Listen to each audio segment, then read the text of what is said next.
This is the Santa Catalina Channel, a 26-mile-wide stretch of the Pacific Ocean separating the city of Los Angeles from Catalina Island. According to experts, these waters, portions of which might be as deep as Mount Everest is high, may contain some of the world's darkest mysteries. You are seeing an unidentified flying object. It is not a hoax. It is real. The film was taken by Leland Hansen while filming Catalina Island from a helicopter. In recent years, escalating reports of unidentified submerged objects, or USOs, flying into and out of the channel have caused great concern to local residents and researchers. The whole area here is just a huge hotbed of UFO activity. I've uncovered probably 200-300 cases of UFOs flying over the mountains and over the water here. It's just a huge hotspot. Preston Dennett is the author of UFOs over California.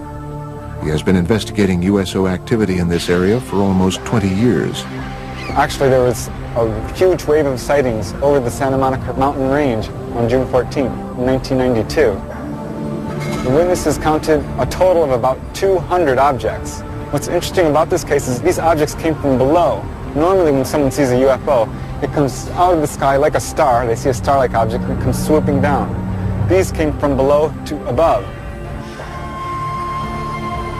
June 14th, 1992, 10:24 p.m.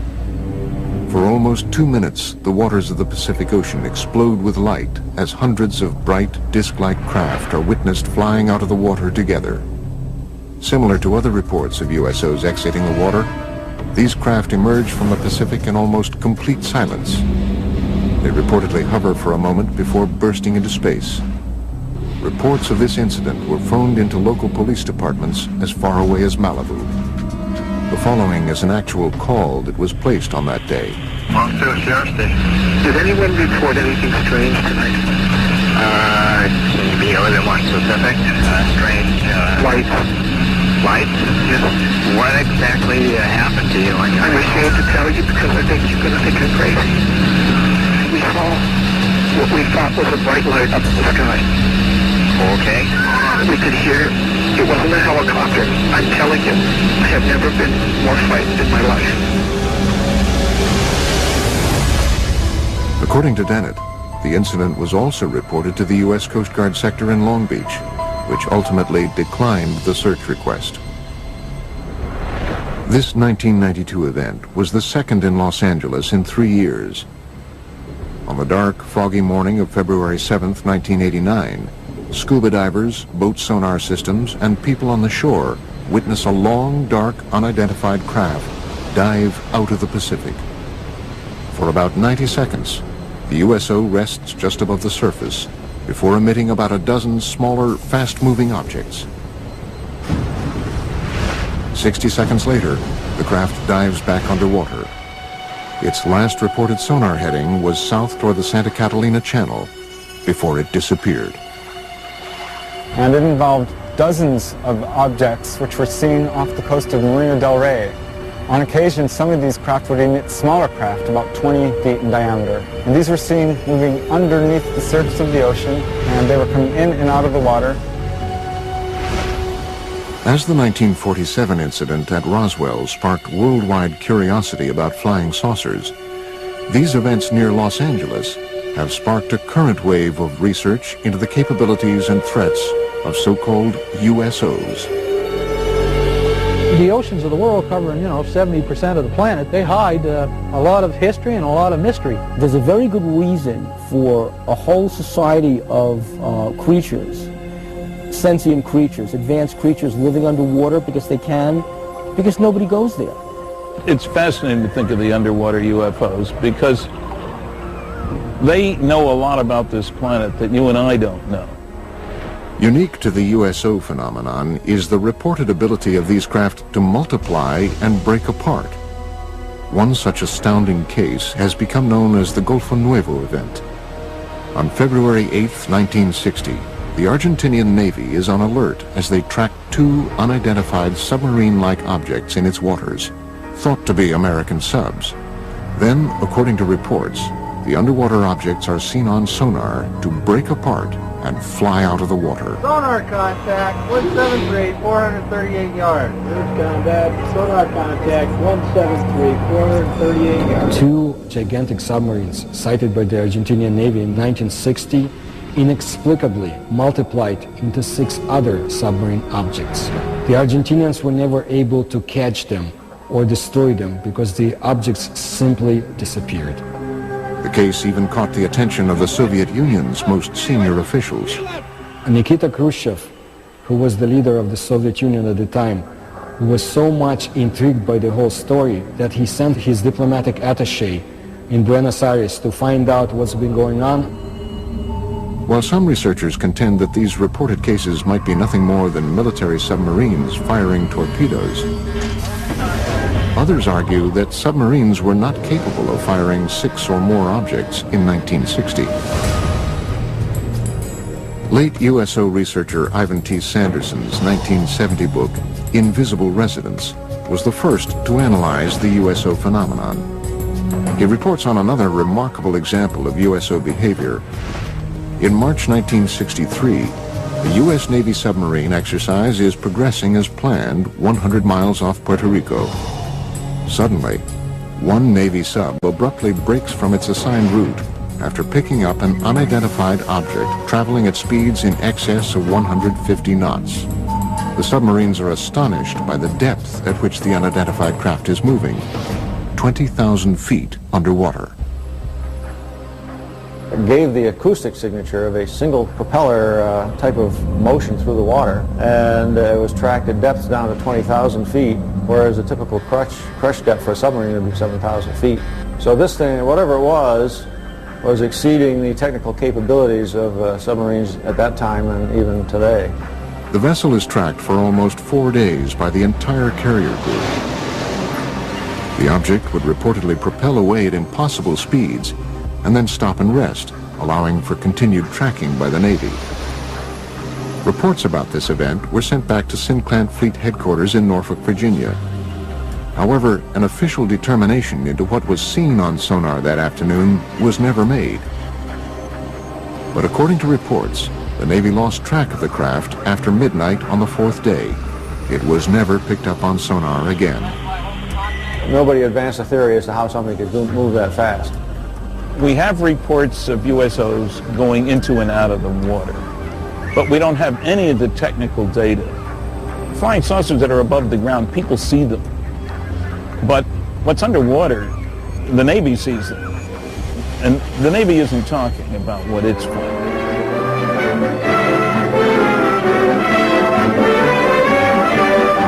Inflating an immense balloon aboard the USS Norton Sound, the Navy prepares for further study of the elusive cosmic rays somewhere in the Pacific. That's the news. A secondary consideration clears up the mystery of the so-called flying saucers. For it is these monsters which rise 19 miles and attain diameters of 100 feet that have been mistaken for the apparitions called flying saucers. At great altitudes, they tell us, these elongated enormities flatten out like plates. Mystery ended.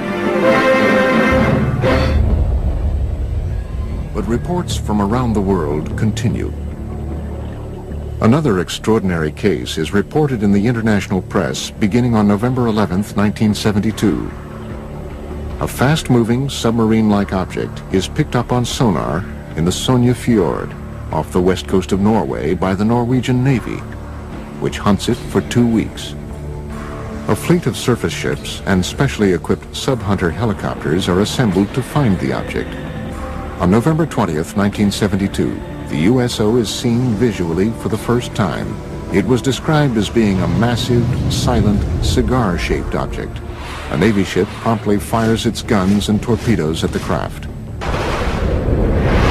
Some ship actually saw it on the surface and fired at it, but it dived, and then they started dropping depth charges. Although all the articles treat this as a submarine, the fact of the matter is nobody was able to identify it as a submarine. After tracking the object for almost 2 weeks, the Navy devises and executes a plan to blockade the fjord and trap the USO. They tried to seal off this fjord so nothing could get in or out. Nevertheless, after 14 or 15 days, this thing disappeared. So that may mean that this object, whatever it was tracked by the Navy, was not a submarine at all, but an unidentified submerged object. Coming up, did Christopher Columbus and his crew witness USOs flying into and out of the Atlantic on October 11th, 1492? One of the earlier cases comes all the way back from the day before Columbus Day in 1492, before there was a Columbus Day. And it happened on the Santa Maria.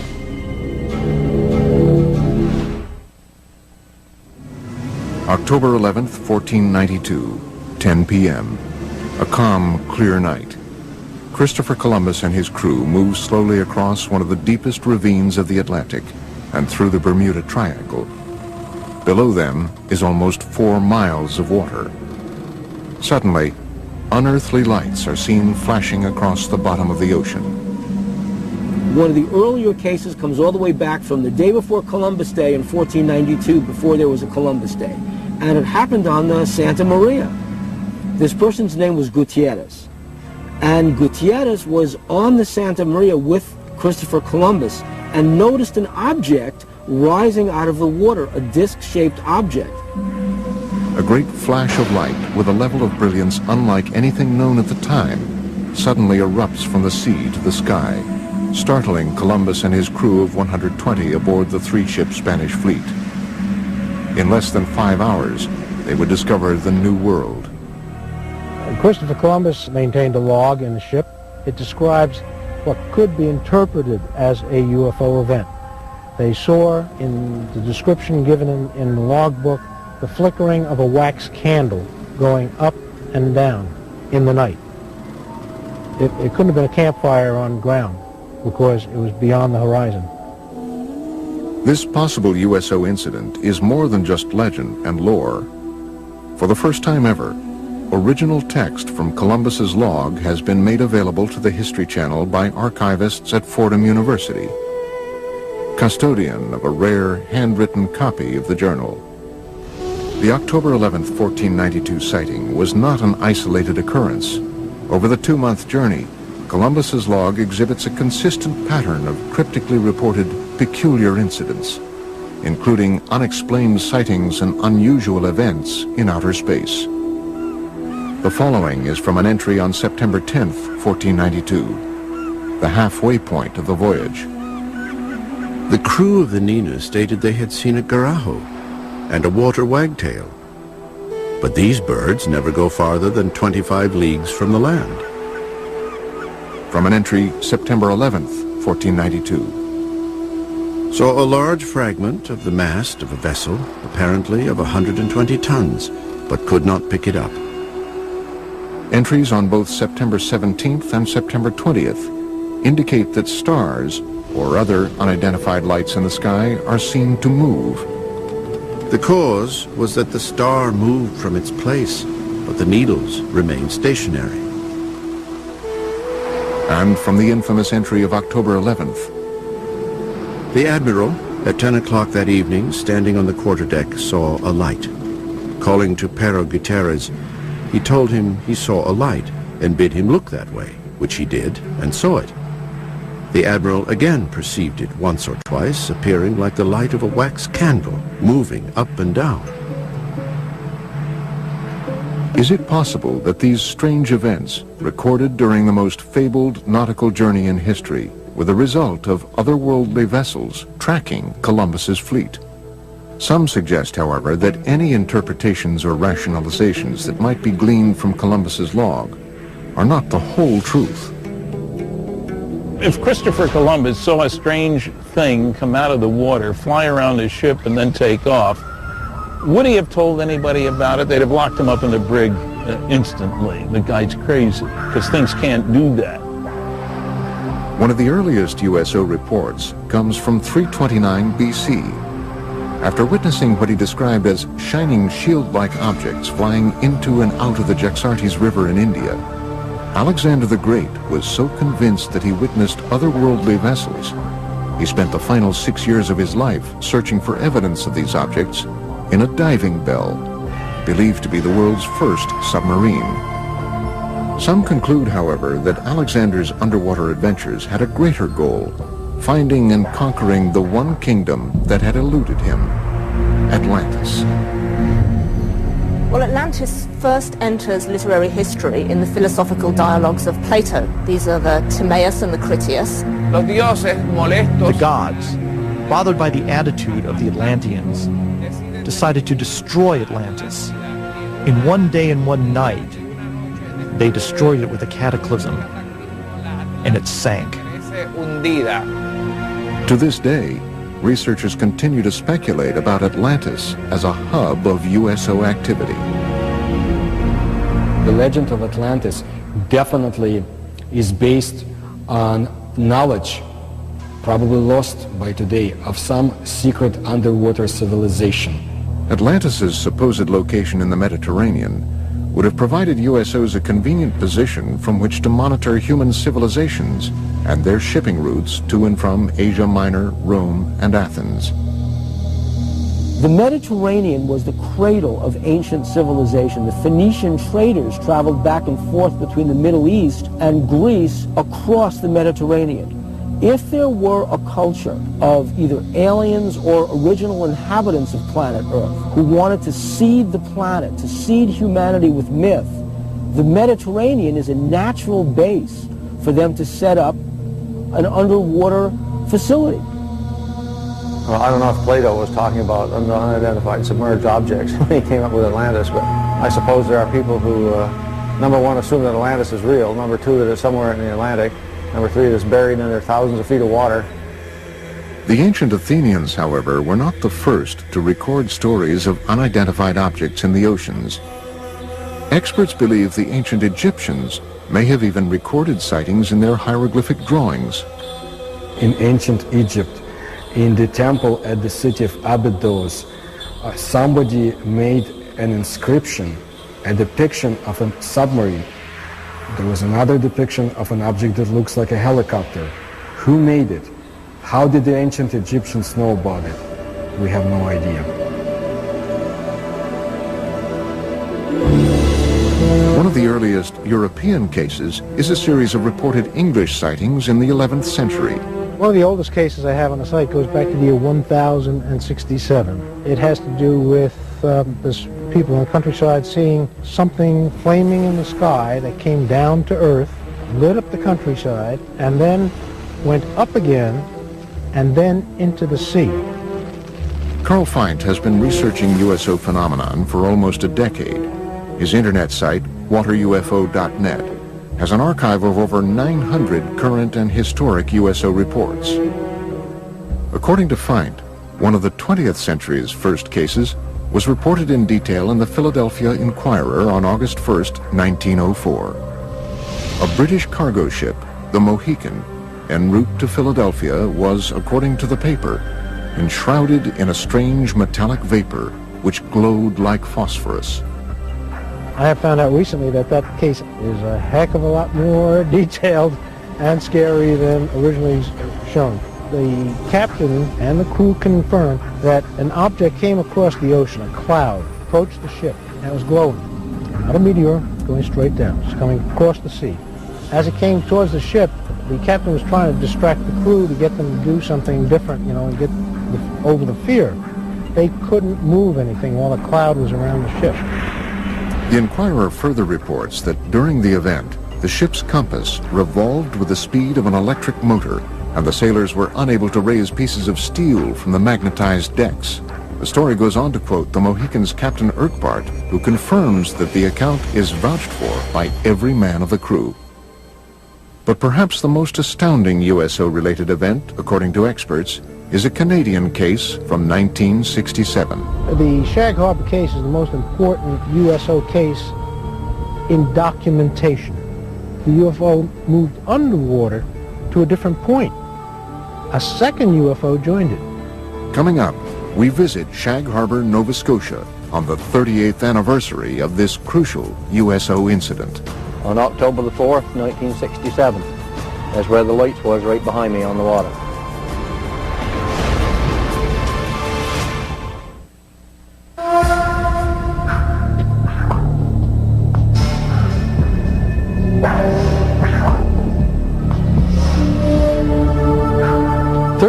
ago today, October 4th, 1967, approximately 20 after 11 in the evening, something happened in Shag Harbor that became quite memorable in later years. The night of October 4th, 67 has become known as the Night of the UFOs among many UFO researchers. The Shag Harbor incident has become the best known aspect of that night. Chris Stiles and Don Ledger have spent the past decade researching the 1967 Shag Harbor USO incident. The case, widely reported throughout Canada at the time, had been largely forgotten in subsequent years.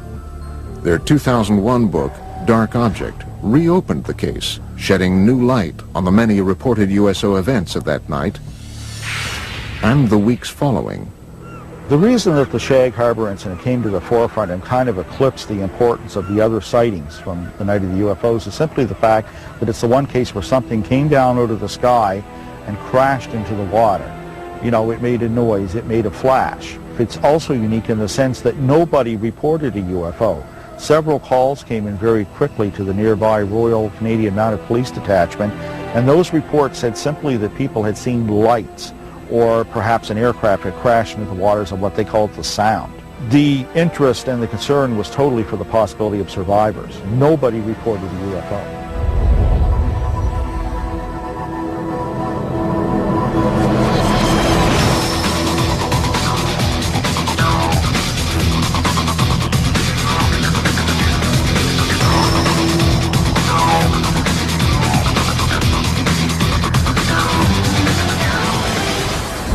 I'm not surprised now that I had seen something in the sky that night, because all over Nova Scotia, the night of the Shag Harbor incident, there were many UFO reports.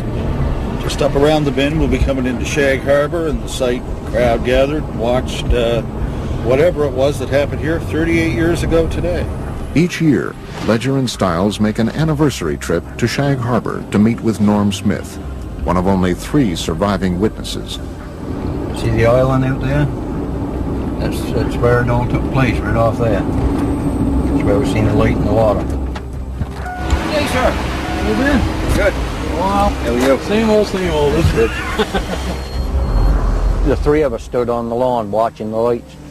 Eventually it started going, it looked like it was moving to us, and then on a downward slope towards the ground. We thought it was a plane crash.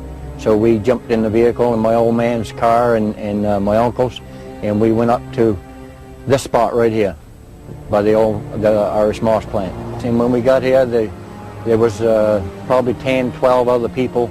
We watched the lights on the water for a period of 2 or 3 minutes, and then the lights disappeared. What happens next is indisputable. Before midnight on Wednesday, October 4th, the Royal Canadian Mounted Police officers who witnessed the event from the shoreline searched the water on boats until 3 a.m. with the help of several local fishermen, including Norm Smith. At noon on Friday, October 6th, Canadian Navy divers from Halifax arrive and search the area through the weekend. Eventually, 7 divers were dispatched from the Fleet Diving Unit in Halifax and taken down to Shag Harbor.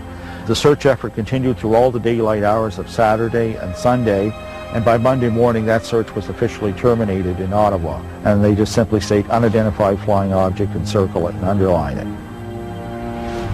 According to government reports, the object travels from the south to the north along the Nova Scotia shoreline.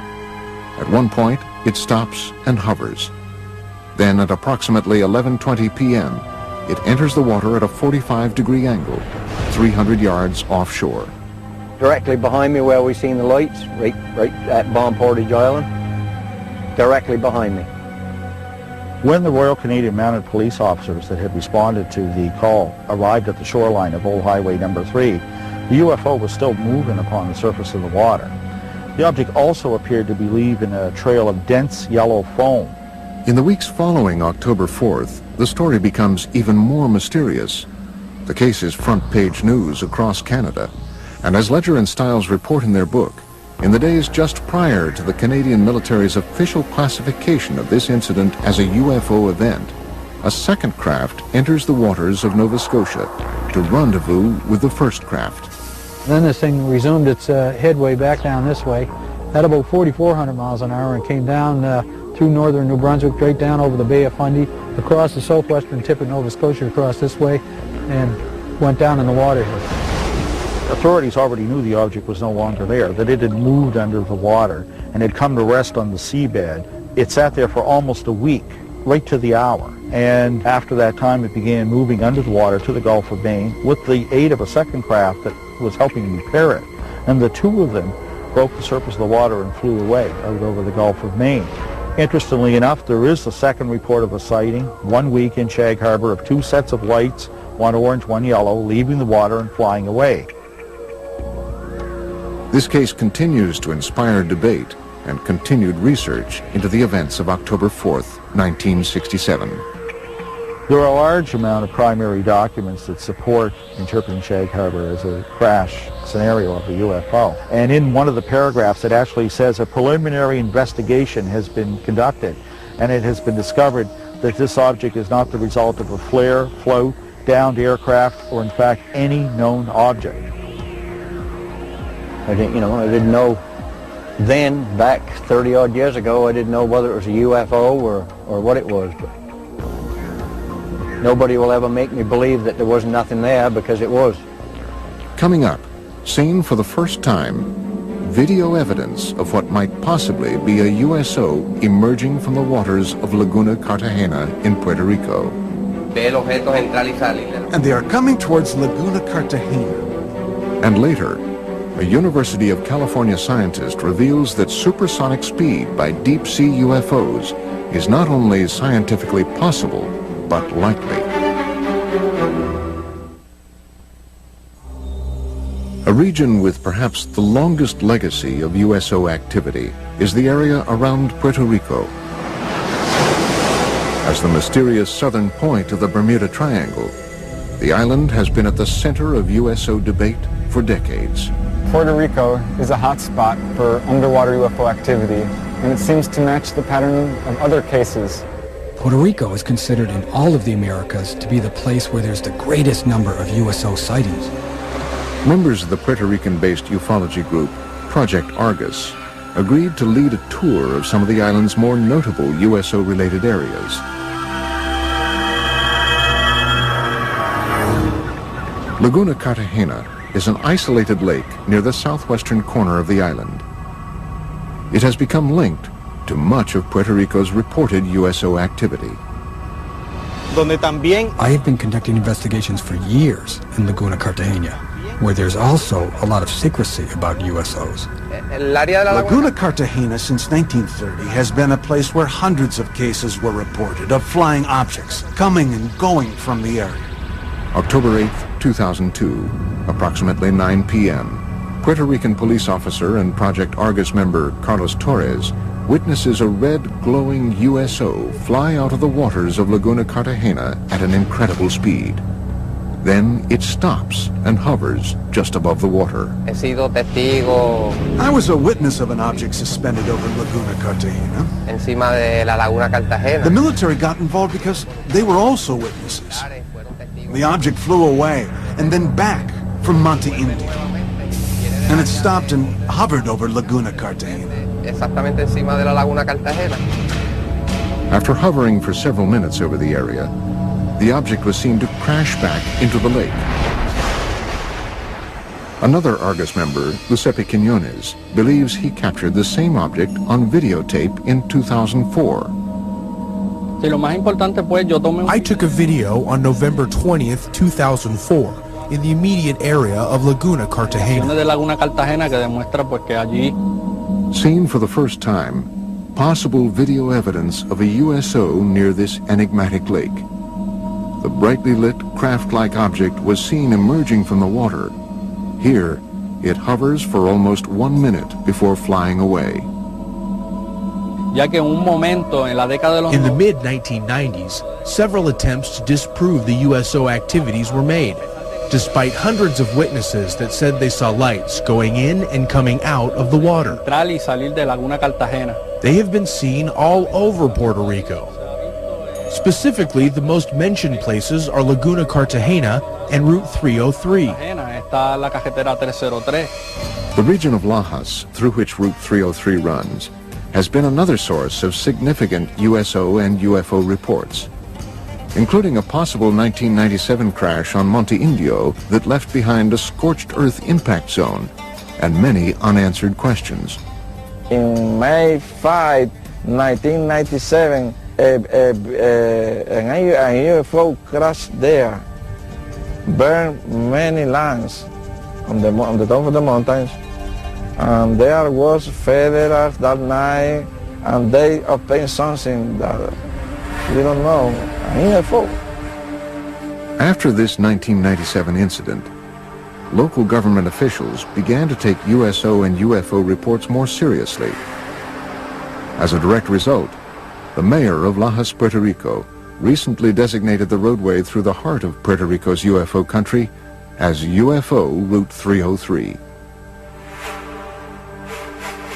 But for now, other USO-related events around the island are far more pressing for experts.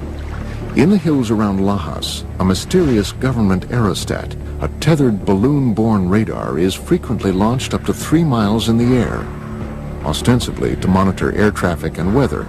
However, USO researchers believe the balloon's real function is actually covert, to observe and record UFO and USO activity.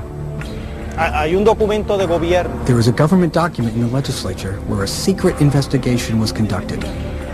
Not public, but secret, about the USO events in the waters. But the document states that they do not pose any danger to humanity. The volume of USO reports from around this small island have prompted many to speculate that the deep waters directly below the southern tip of the Bermuda Triangle, just offshore, conceal more than USOs. Experts and researchers from around the world believe they possibly obscure a major USO base as well. It is suspected that there's a base between La Paguera in an area near Cabo Rojo. It is also supposedly very deep and cavernous, and it goes as far as Laguna Cartagena. The motive for them coming in and out of the water is so that they are able to enter in one area and come out in a different area in the underwater basins. Could all of these events simply be tied to local mysticism, or perhaps the cultural sway of the Bermuda Triangle? In Puerto Rican culture, the majority of the people here, even though they talk about the Chupacabra and the Bermuda Triangle, they do not believe in any of this. Or is there possibly something more? It's a reality. The USOs in Puerto Rico are real. There are hundreds of testimonies and witnesses. It's all real. I think that the UFO phenomenon is real. Here in Puerto Rico, there have been hundreds of cases. That is a reality. Coming up, possible photographic evidence of a USO exiting the waters of Gulf Breeze, Florida.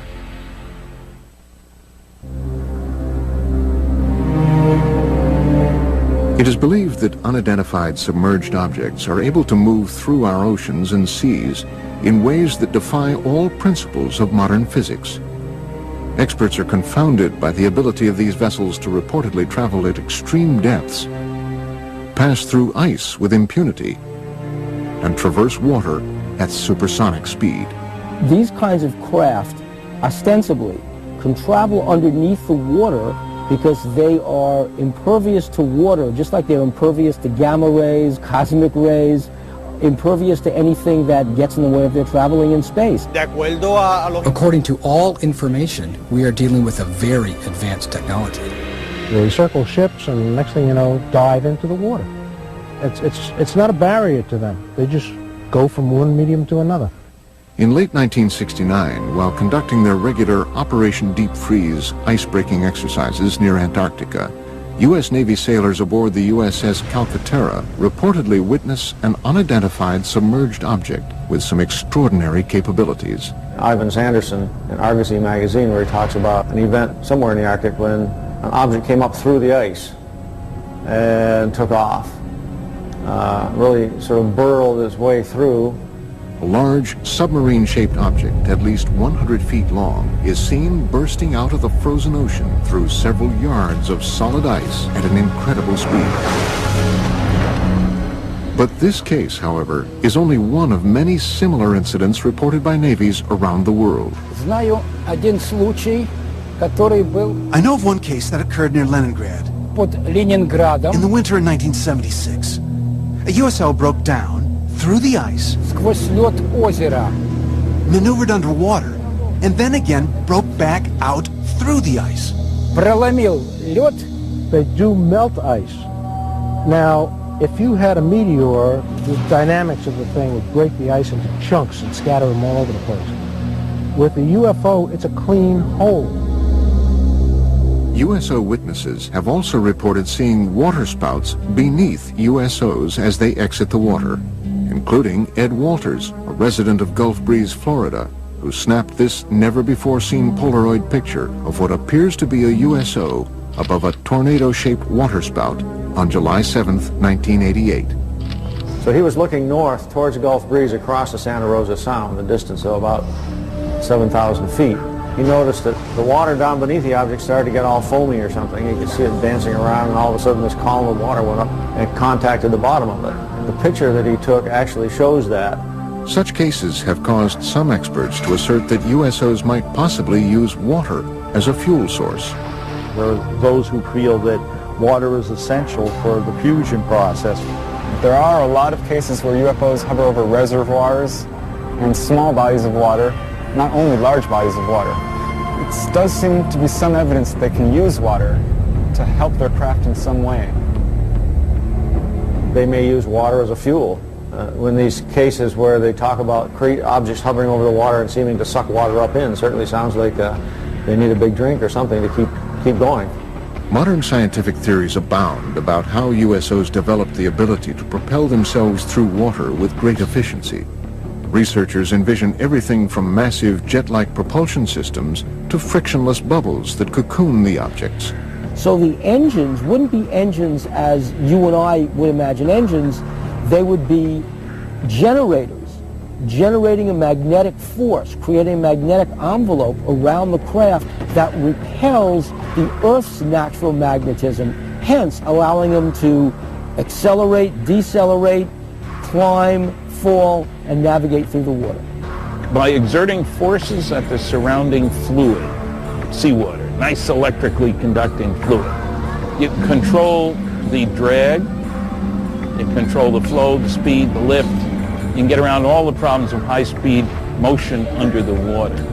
A magneto-aerodynamic system would work similar to the electromagnetic submarine that was successfully tested. An electromagnetic submarine was in fact built and tested by the University of California, Santa Barbara in the mid-1960s. It took advantage of saltwater's natural ability to conduct electricity. The first successful test of an electromagnetic propulsion system was conducted on Earth in 1966, when this electromagnetic submarine was first demonstrated. This electromagnetic submarine moves through the water as a result of electromagnetic forces. It has absolutely no moving parts. The principle here is that seawater is an electrically conducting fluid. You push against the seawater by Newton's laws, elementary physics, it pushes back, and off you go. Is it possible that USOs take advantage of this natural capability of our oceans to reach supersonic speed? Water is a great magnetic conduit.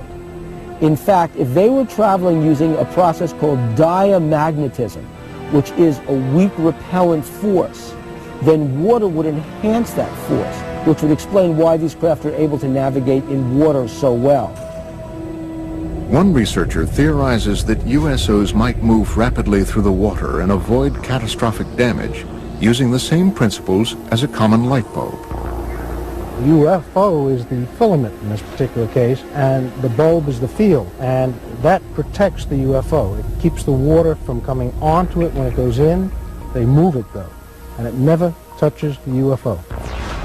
And that can be achieved by creating so-called supercavitating bubble around the whole object.